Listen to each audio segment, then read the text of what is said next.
Every scholarship family needs a recruiting framework. Here's how to build yours. This is the Recruit Me Athletic Scholarship Podcast, episode number 174. Welcome to the Athletic Scholarship Podcast. I'm John Fugler, athletic scholarship coach, author, speaker, of course, podcaster, and I help athletes like you, parents like you, achieve your athletic scholarship dream. I'm the CEO of Recruit Me and an author of the book, The Athletic Scholarship Playbook, a complete college recruiting roadmap for high school athletes and parents, and it's available on Amazon. This podcast is the longest running podcast on recruiting and athletic scholarships, and it's 15 minutes that will change your scholarship future. So I dig in and I give you takeaways you can use immediately. Hey, congratulations. You made it through Cyber Monday. You made it through Black Friday. What a weekend, right? And if you're still on my mailing list, if you didn't unsubscribe, then it was a test. It was a test to see if you're really serious about this thing and you'd put up with me just to get the information I have for you each week here. And so thank you for hanging on. I'm looking forward to really making these last 4 weeks of the year count. And thank you to those who are new Recruit Me families. Appreciate that. Those who purchase Recruit Me and Recruit Me Plus. So welcome aboard. And those who have been around for a while and have been using Recruit Me, I am grateful for you. And I hope that what you've learned in the system has made a difference in your life and in your recruiting experience. Remember, if you have questions along the way, go ahead and email me at john@recruitme.com. I am really excited about where we're going here in December.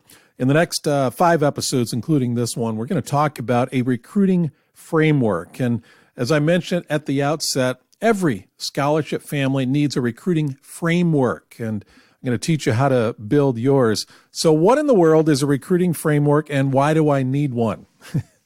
That's a very good question. I know you were ready to ask that, so I thought I'd ask it. A recruiting framework is, well, imagine a picture, all right? You got a picture hanging on the wall. If there's no frame around it, it kind of looks weird. I mean, it just, you can't, things on the wall without a frame don't look as good, don't look as right as those with a frame. So that's kind of what I'm getting at here. I'm talking about those 4 sides of a frame that you will be able to place your recruiting experience in, your recruiting campaign. Everything you do in recruiting can fall within the boundaries of this framework. And as I go through this, we're going to introduce it today, and then the next 4 weeks, we'll talk about each aspect of the framework, I guess one leg, one piece of the frame. But you got to get in your mind, if you don't think you need it, then, why do it? You won't pursue it. And, why do we need these, I guess you could call them even boundaries for recruiting that we set on ourselves? These are ones that you set on yourselves as a family, not what somebody imposes on you. And the reason that you need a framework, there's several reasons. It keeps you inside the court to compete. You understand what that's all about here in basketball season. Another way of putting it, it keeps you on course. You stay on course when you have a framework. Things happen within these 4 sides of the frame they're going to talk to you about. If you stay in there, you got a much better chance of getting that athletic scholarship. Another thing about the framework, it keeps you accountable. You got to have accountability. This is just like competing in your sport.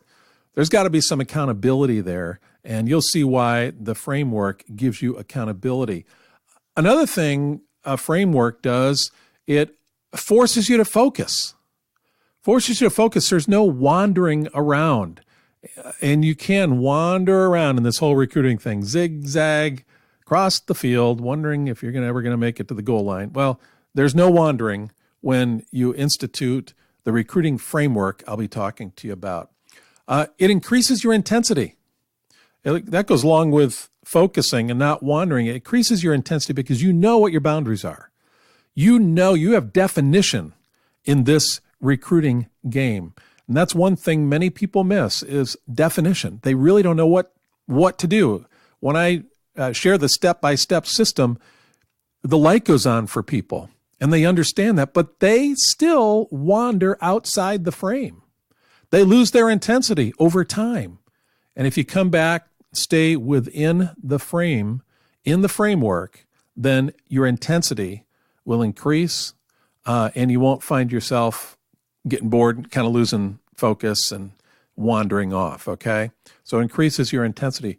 And quite frankly, another advantage of a framework, it creates success. You'll look back after your recruiting experience, and you'll notice that the times that you stayed within this framework I'll be talking about, you were successful.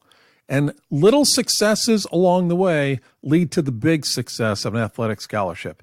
You need to have successes along the way, little ones, and the framework will help you do that. Another reason for a framework, why a framework? Well, it protects you from wasting time and wasting money. Yeah, you're in this to get a scholarship, to get money. You don't want to waste money. So many families waste a lot of money and never really get there. So if you're going to spend money, we're going to make sure if you stay within the framework, you're going to be successful. Don't want to waste time. Don't want to waste money. Both of those are valuable. And another reason for a framework is it prevents failure. Quite frankly, it prevents failure. You won't fall off the edge. You won't quit. You won't do a lot of things that just are a waste. I mean, you'll do the right things rather than the wrong things in your recruiting effort because you have this framework. Now, so that answers the question, why a framework? So what is this thing? What is this thing? I mentioned it's got 4 sides. Imagine a picture frame, and everything that you want to paint about your scholarship future and the story that you want to paint in there falls within this frame. When you get outside the frame, then bad things happen. So in this episode, I want to give you the framework. All right. In the next episodes, I'll go through each one of these sides of the frame and talk in more detail to bring clarity to it. So at the top frame is this. The top piece of the frame is vision and goals. Vision and goals. And it's at the top because you're shooting up. I mean, you want to achieve your athletic scholarship. You've got to have more than that as your goal. You got to have a clear vision. We'll talk about that when I deal with this area in detail, but you got to have vision. Vision inspires. Vision keeps you going when you get hit, and you got to get back up. And as you step back and then you look up and you see what your vision is, that inspires you to keep going. You're going to need that as a family. You're going to run into some discouraging times. People are going to want to pull you down. Circumstances will pull you down. You're going to hear some things and see some things that will discourage you. Vision, a solid vision that you can look to, will get you back up. It'll inspire you. Goals as well, vision and goals as that top piece of the frame. Without goals, man, you're going to wander. So there are certain goals that you want to set when it comes to recruiting. Top piece of the frame, vision and goals. Let's go down to the bottom. So you're getting this, you're imagining this frame. Let's go down to the bottom. What's the bottom piece? That's talent.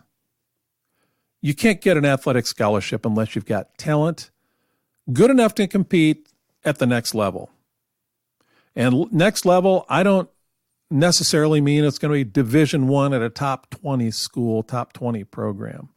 It could be Division II, it could be Division III, but will you compete at the next level? The fact that you got the talent to compete at the next level sets you apart from probably 90% of all the athletes in your class.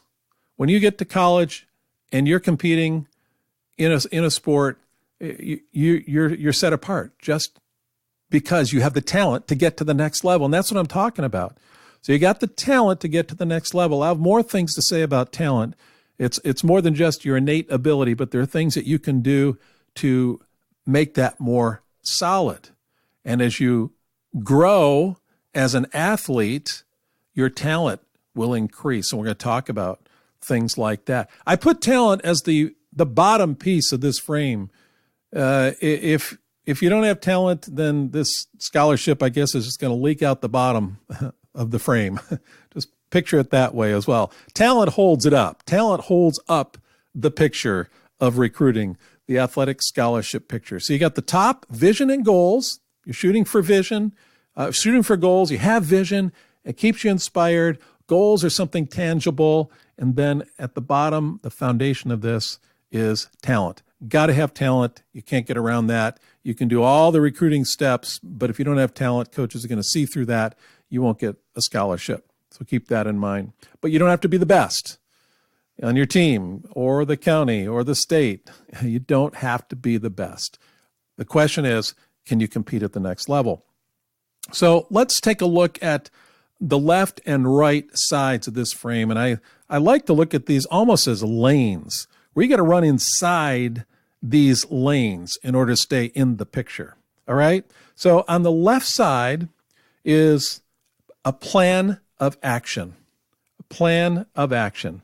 You've got to have a plan of action or you are going to wander. And I'll give you more details on how to create that plan. In fact, in a moment, I'm going to share something with you that will give you something to apply right away regarding a plan. So let me get to that in a moment. But you got to have a plan of action. That's the left side of this frame. On the right side of this frame are values. What are those things that you believe and live by that you will not compromise, that you will not go outside, you will not wander away from those things? These define you as an athlete or as a parent, as a family. What are those values? You know, you can have a vision and goals. You can have talent. You can even have a plan. But if you violate your values, you may get what you want, but you know you didn't get there the way you wanted to. You were not true to yourself. You're not true to your standards. You're not true to your character. So values are really important. You need to stay inside the line on those values. And we'll talk about how to better define those, because I guarantee you, you will be tempted to compromise those values. You'll be challenged on that. It'll happen. May have happened already. So values is really important. So left side is a plan of action, and the right side is values. Let's go to that plan of action, because I want to give you an action to take regarding a plan. What I'd like you to do, and it's great that this is December, you can get this set out, get one sheet. I want you to put 12 boxes on there, 3 across, 4 down, 12 boxes. And then I want you to label them left to right. We're going to start January to March on the first 3, next line, April to June, on the way down, all the way to December. You got 12 boxes. That's 12 months of the year 2020. And what you're going to do with this is you're going to put your key activities that you're looking to accomplish in these boxes as best as you know them now. Do this in the next couple days. Things like campus visits. When are you going to do those?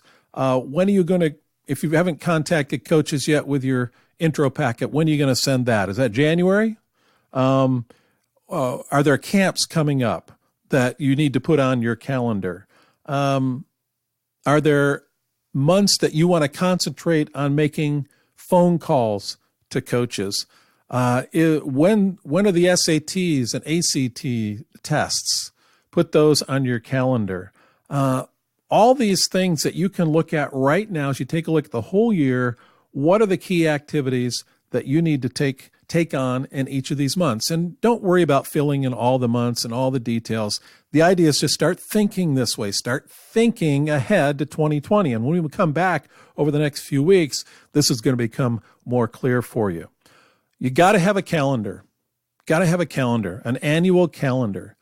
Take a sheet out, 12 boxes on it, and that's your calendar for the upcoming year. You might be thinking 2 years ahead, and that's fine too. Make 2 sheets of these and then fill in this year and next year of what your calendar is going to look like. I urge you to do that. That's one thing you can do in order to get your plan of action going. If you've got it on the calendar, then you've got to build action around it to accomplish those things. I'm pretty excited about this. The recruiting framework. This is really cool. This will give you the definition that you need in order to get that athletic scholarship. It keeps you inside the court. It keeps you on track, makes you accountable, forces you to focus. There's no wandering. It increases your intensity. I'm getting intense just talking about it. Creates success, protects you from wasting time and money. It prevents failure. This is the value of getting a recruiting framework and putting it on paper. We'll be talking about that in upcoming weeks. We're not going to coast in December. No reruns. I got all fresh podcast episodes for you during this month of December. So that's it. If you have any questions, email me, john@recruitme.com. And you can go to recruitme.com/system to pick up RecruitMe 3.0. And don't forget my book, The Athletic Scholarship Playbook, might be good to have as you set your sights for the year ahead. God bless you. We'll talk to you next week.